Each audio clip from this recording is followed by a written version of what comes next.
A key element of the UK Spine's mission is to support development of drugs which target biological drivers of aging. Toward this goal, the UK Spine's Bridge program has funded the project Oxygen Nanobubbles for Tissue Hypoxia. The principal investigator is Professor Duncan Richards, the Climax Professor of Clinical Therapeutics at the University of Oxford and Director of the Oxford Clinical Trials Research Unit.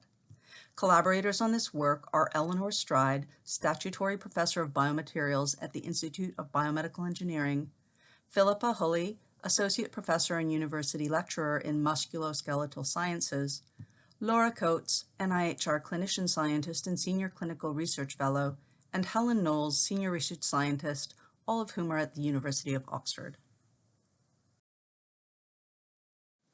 An accumulation of reactive oxygen species, oxidation of lipids and proteins, and mutations in mitochondrial DNA accelerate biological aging by inducing a deterioration of cellular energetics, the cellular redox state, calcium homeostasis, and cell signaling. These age-accelerating factors may be caused by deficiencies in mitochondrial biogenesis. Mitochondrial biogenesis is negatively regulated by hypoxia-inducible factor 1, and HIF1 becomes upregulated with age. Hypoxic ischemic conditions lead to post-translational regulation of molecular mediators, including SIRT1. Reducing hypoxia can act on SIRT1 to counter age-associated upregulation of HIF1 alpha.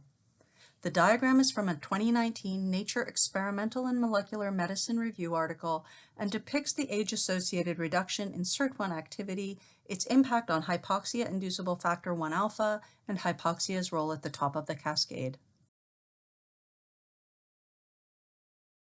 Interventions aiming to inhibit upregulation of hypoxia-inducible factor 1 alpha via SIRT1 directly are being explored but have yet to meet with clinical success.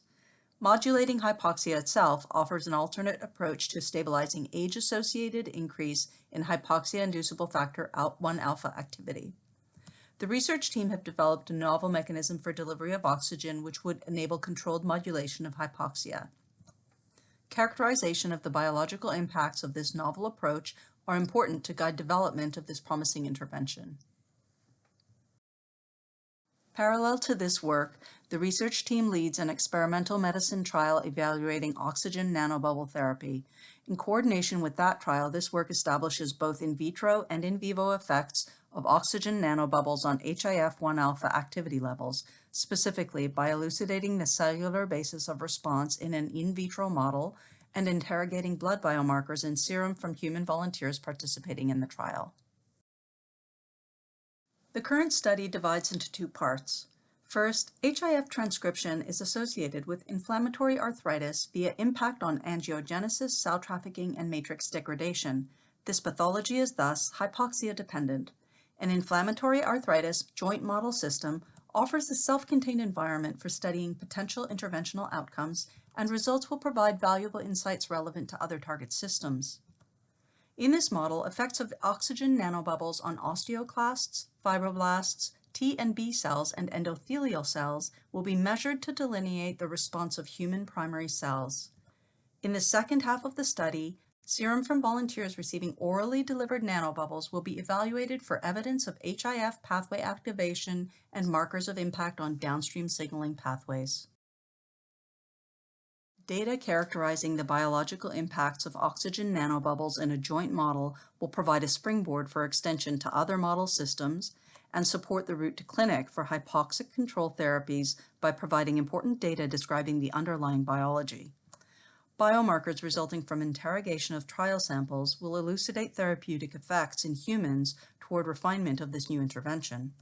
This data may also contribute to the development of surrogate endpoints for clinical trials evaluating interventions acting on biological pathways of aging generally, including but also extending beyond hypoxia.